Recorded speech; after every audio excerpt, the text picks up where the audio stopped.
Students, last topic हम पढ़ रहे थे इलेक्ट्रोस्टैटिक्स ऑफ कंडक्टर्स। तो उसमें हमारा 6 पॉइंट है,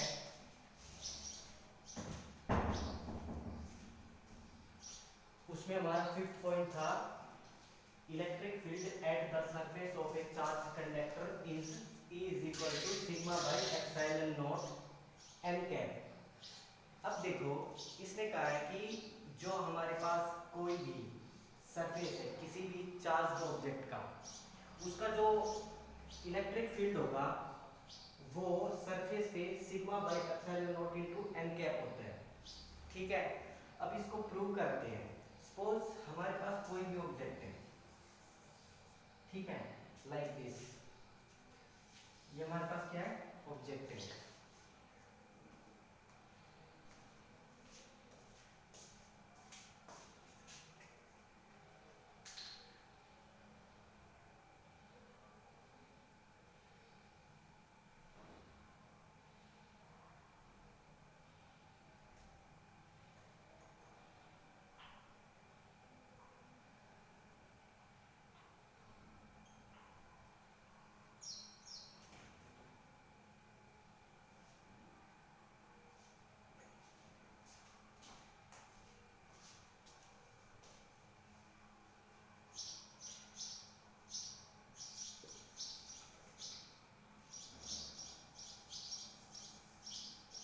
देखो, सपोज हमारे पास कोई भी चार्ज ऑब्जेक्ट है, ये चार्ज बॉडी है।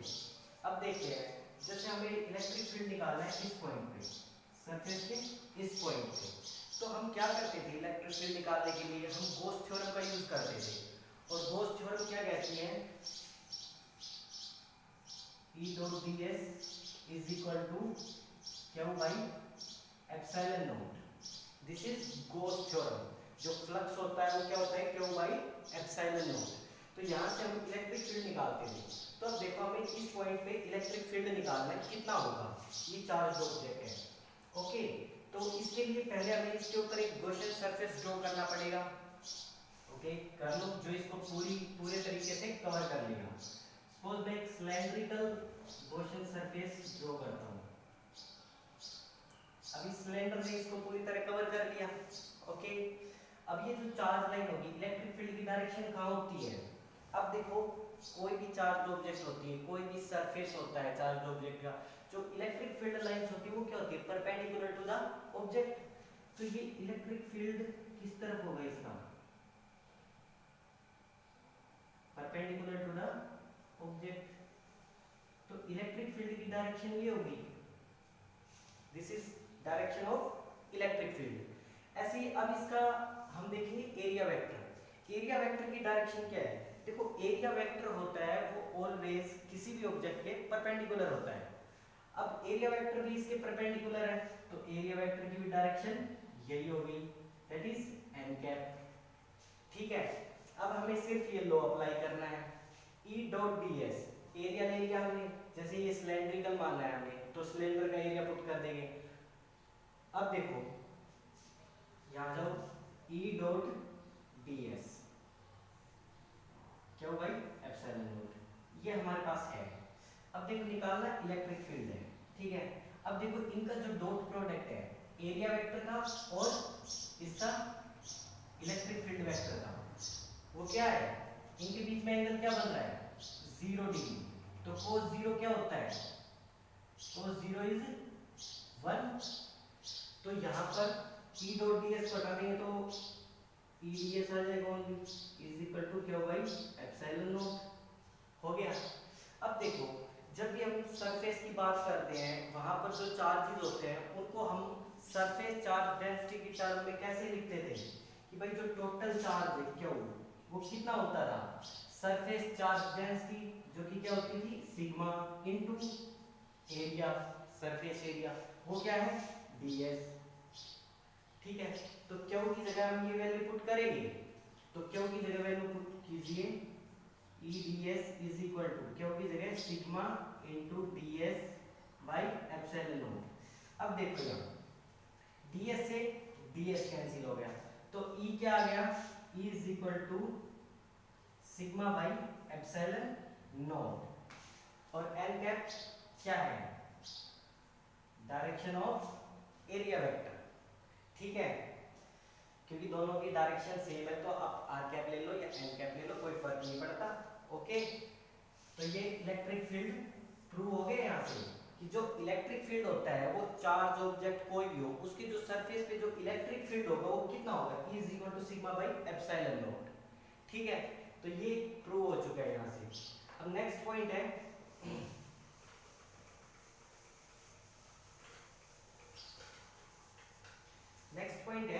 Surface density of charge is different at different points.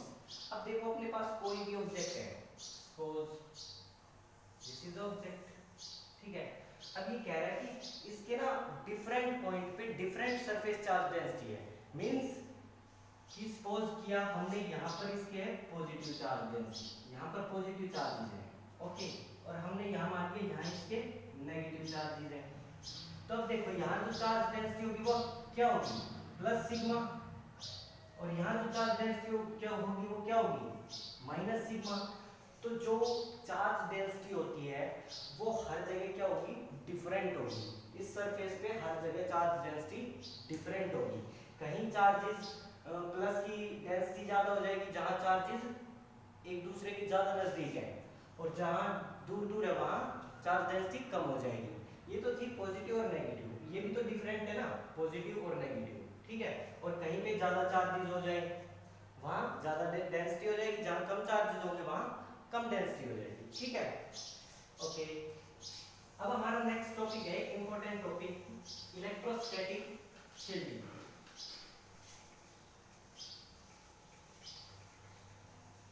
Electrostatic shielding,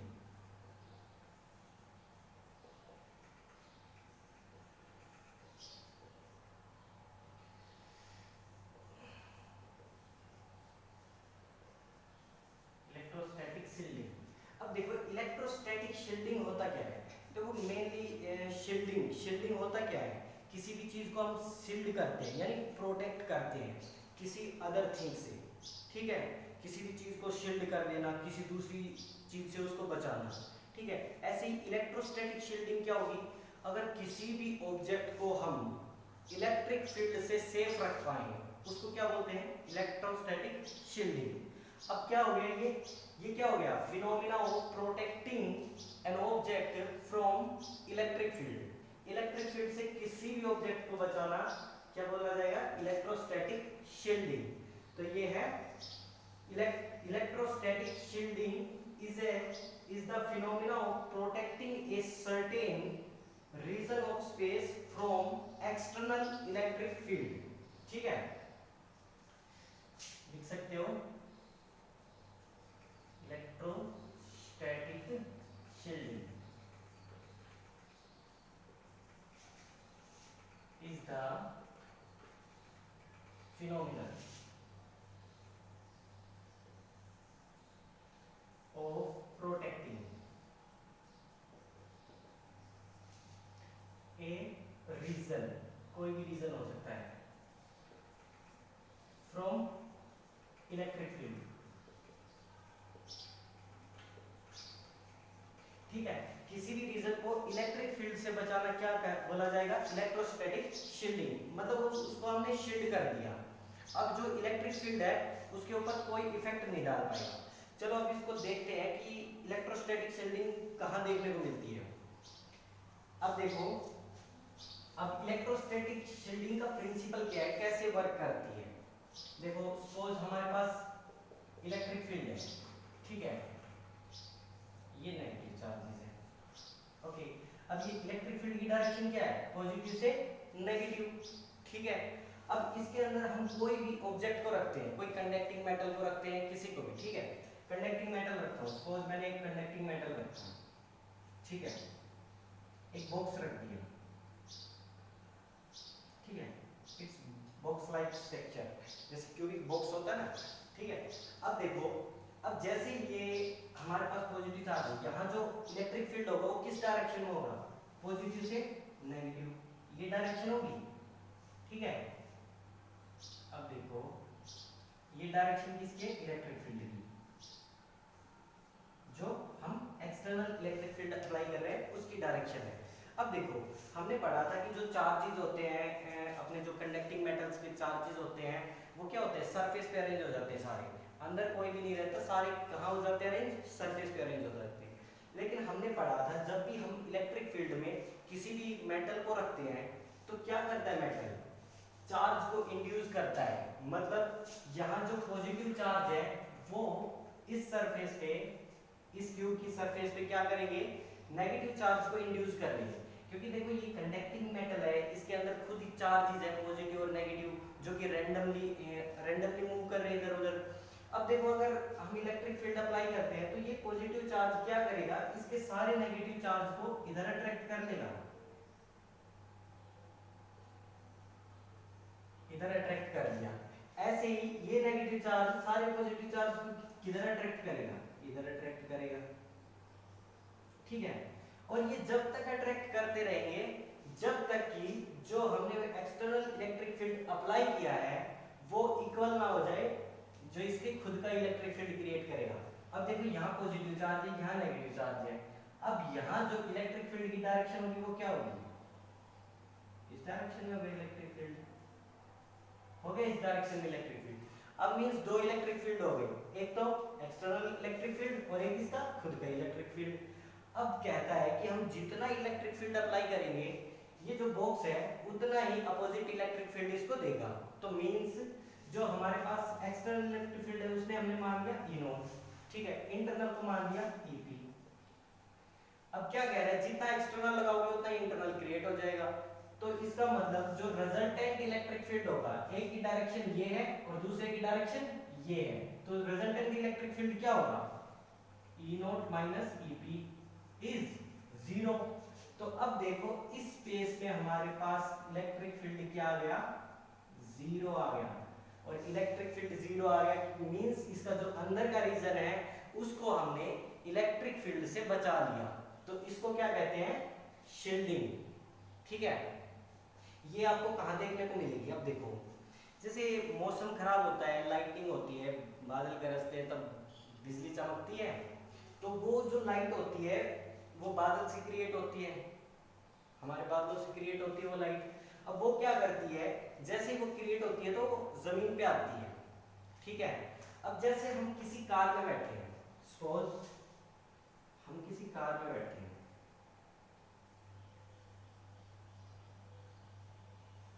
ठीक है, अब जैसे हम कार ये लाइटनिंग के कांटेक्ट में आएगी तो ये जो लाइटनिंग के चार्ज है ये कहाँ ट्रांसफर हो जाएंगे, कार के सरफेस पे हो जाएंगे। क्योंकि जो कार की बॉडी है वो क्या है, मेटालिक बॉडी है, तो वो सारे चार्जेस ट्रांसफर हो जाएंगे इसके सरफेस पे।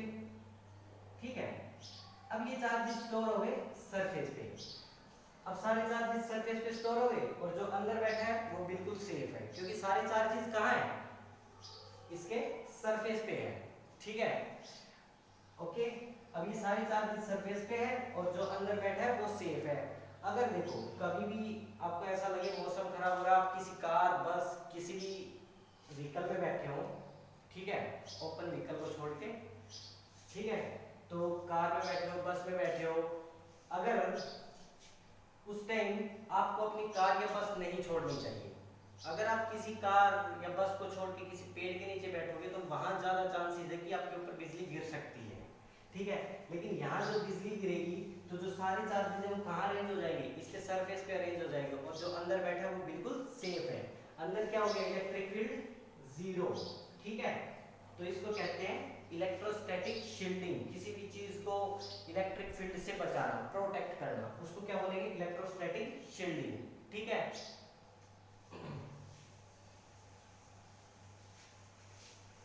चलो अब नेक्स्ट टॉपिक पढ़ते हैं हम।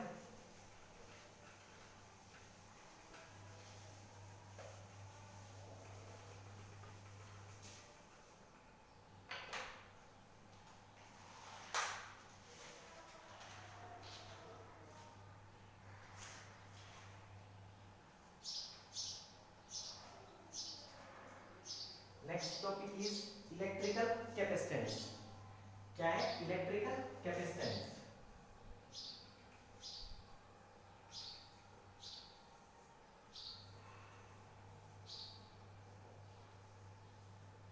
इलेक्ट्रिकल कैपेसिटेंस, इलेक्ट्रिकल कैपेसिटेंस क्या होता है? देखो बेटा, इलेक्ट्रिकल कैपेसिटेंस होता है, देखो कैपेसिटेंस से मतलब होता है कि जो हमारे पास कोई भी ऑब्जेक्ट है, कोई भी कंडक्टिंग मेटल है, ठीक है, तो जो कंडक्टिंग मेटल है उसकी जो चार्ज को स्टोर करने की एबिलिटी होती है उसको क्या कहते हैं? Capacitance.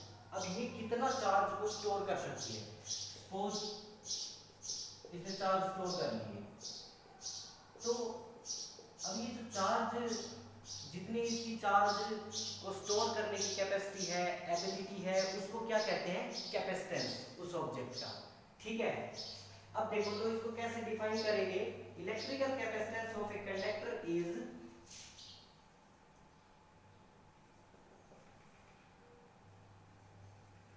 Electrical capacitance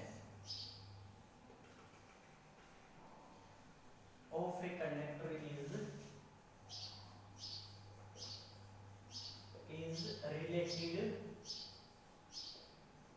to its ability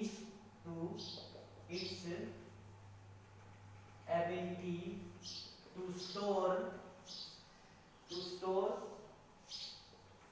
the electrical charge,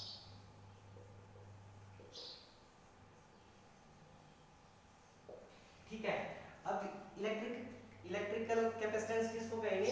इसकी एबिलिटी को कहेंगे, ये कितना कैपेबल है, कितनी एबिलिटी है इसकी कि ये चार्जेस को स्टोर कर सके, कितने चार्जेस को ये स्टोर कर सकता है, उसको क्या कहते हैं? इलेक्ट्रिकल कैपेसिटेंस, ठीक है।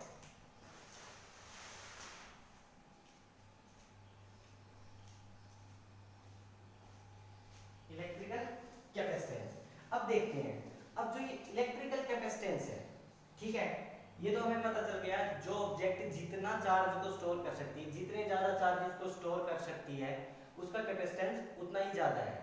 तो यहाँ चार्ज की बात हो रही है क्यू की, ठीक है।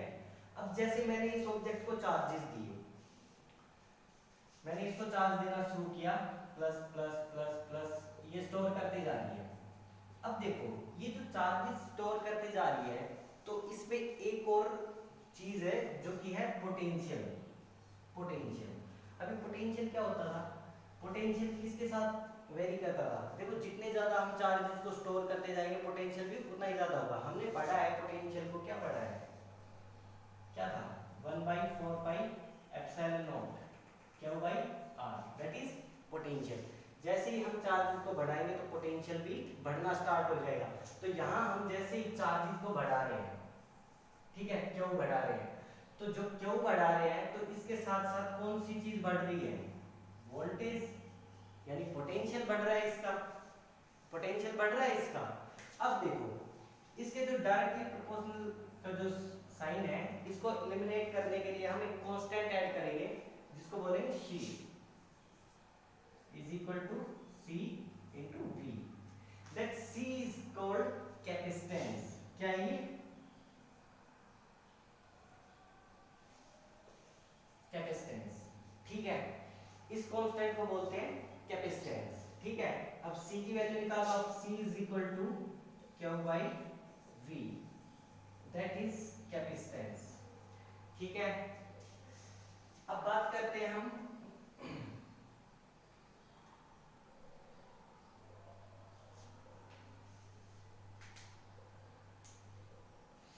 इसकी यूनिट्स वगैरह की। अब इसकी यूनिट देखते हैं, कैपेसिटेंस की यूनिट क्या है? देखो कैपेसिटेंस की जो SI यूनिट है, SI यूनिट वो क्या है? फैराड, ठीक है। अब देखो फैराड का दूसरा नाम क्या दे सकते हैं हम? यहाँ से देखो capacitance C is equal to Q by V। अब देखो Q की यूनिट क्या है? चार्ज की यूनिट कूलम, और वोल्टेज की यूनिट यानी पोटेंशियल की यूनिट क्या है? पोटेंशियल की यूनिट क्या है? वोल्ट में मेजर करते हैं ना पोटेंशियल को, तो लिख दो volt, then coulomb, volt inverse is the another unit of capacitance, ठीक है। चलो ये यहाँ से हो गया कैपेसिटेंस। अब अगर हमें 1 फैराड डिफाइन करना पड़ जाए तो कैसे करेंगे? देखो इसकी वैल्यू हम 1 फैराड पुट करते हैं, 1 फैराड। ठीक है, कब आएगा 1 फैराड? जब 1 कूलम चार्ज और वोल्टेज क्या होगी 1 वोल्ट। ठीक है, जब चार्ज भी 1 कूलम हो जाए और वोल्टेज भी 1 हो जाए उसको क्या बोलेंगे 1 फैराड। ठीक है, चलो अब नेक्स्ट टॉपिक पे चलते हैं। इसकी SI यूनिट होगी, ये समझ आ गया ना कैसे इलेक्ट्रिकल कैपेसिटेंस क्या है। चलो नेक्स्ट टॉपिक इज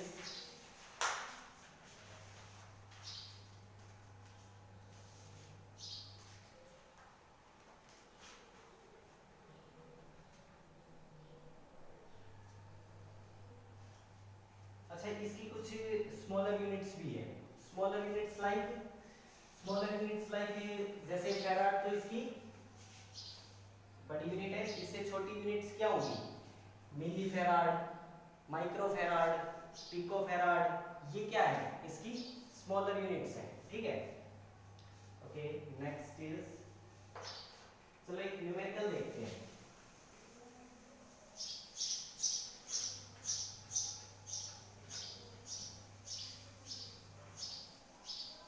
एक न्यूमेरिकल देखो, a potential difference of 250 volts, potential difference क्या हुआ है 250 volt is applied across a plate of a capacitor of, उसका कैपेसिटेंस दिया हुआ है C 10 पिको फैराड। ठीक है, 10 पिको फैराड उसका कैपेसिटेंस दिया हुआ है प्लेट का। Calculate charge on the plate of the conductor. अब चार्ज फाइंड आउट कर ले उस जो मेटल की प्लेट है उसके ऊपर कितने चार्जेस है। ठीक है, जैसे ये कोई प्लेट है, इसके ऊपर जो पोटेंशियल डिफरेंस अप्लाई किया है 250 वोल्ट। ठीक है, इसका कैपेसिटेंस गिवन है 10 पिको फैराड। अब निकालें इसमें कितने चार्ज स्टोर किए। ठीक है, वही फार्मूला लगा दो, क्या Q is equal to C into V, that C is 10 pico farad. अब पिको फैराड को फैराड में चेंज करो। ठीक है, 10 into 10 to power माइनस कितना 12 माइनस 12, पिको को क्या बोलते हैं minus 12, then into voltage 250 volts. इसको फर्दर सॉल्व करेंगे क्योंकि वैल्यू हमारे पास आ जाएगी, तो कितनी आएगी 2.5 into 10 to power minus 9 coulomb. ये क्या आ गए चार्जेस इस मेटल प्लेट के अंदर। ठीक है, चलो नेक्स्ट टॉपिक देखते हैं। नेक्स्ट टॉपिक है capacity of an isolated spherical conductor. Capacity of N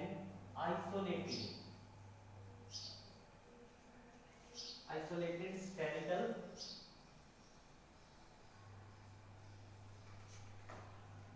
conductor. Isolated spherical conductor. अब कैपेसिटी देखनी है आइसोलेटेड स्फेरिकल कंडक्टर की। सपोज मेरे पास ये स्फेरिकल कंडक्टर है। ठीक है, सेंटर इज O, इसके ऊपर चार्जेस डिस्ट्रीब्यूट है यूनिफॉर्मली चार्ज डिस्ट्रीब्यूशन। ठीक है, यूनिफॉर्मली डिस्ट्रीब्यूट है। अब मुझे इसकी क्या निकालनी है कैपेसिटी। ठीक है, तो कैपेसिटेंस निकालना है इसका, तो उसके लिए हम कौन सा फॉर्मूला यूज करेंगे capacitance C is equal to Q by V।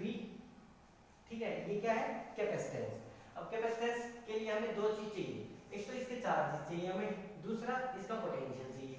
अब देखो जैसे ये जो भी चार्जेस इसके सरफेस पे अरेंज है, मैं इसको अज्यूम कर लेता हूँ कि सारे चार्जेस क्या है Q। अब ये जो चार्जेस है मैंने अज्यूम किया कि ये इसके सेंटर पे कंसंट्रेट है। ठीक है, देखो बात तो वही है, अगर हम इसको एक सेंटर पे कंसंट्रेट करें या फिर एक शेल पे कंसंट्रेट करें।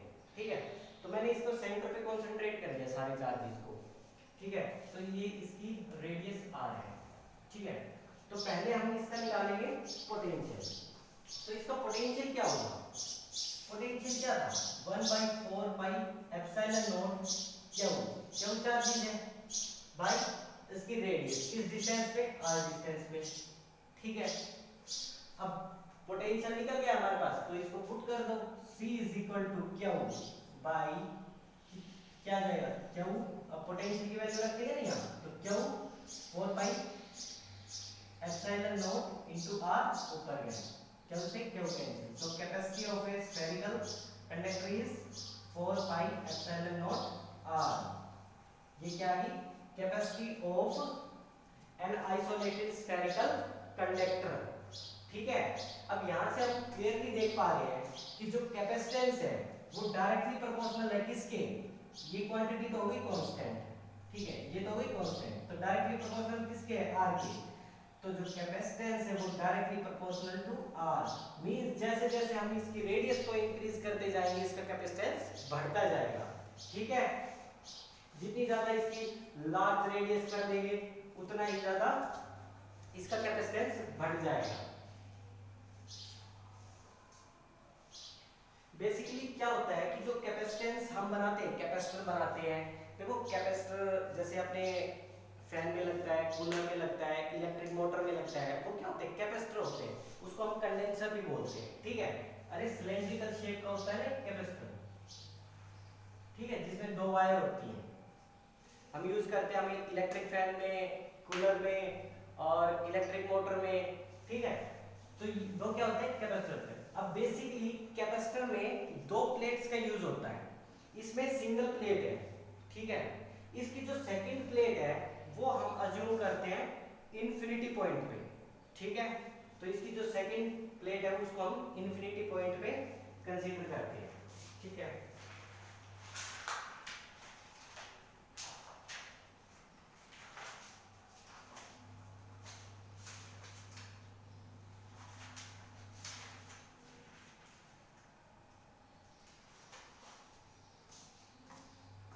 चलो ओके, आज के लिए इतना ही, बाकी नेक्स्ट वीडियो में।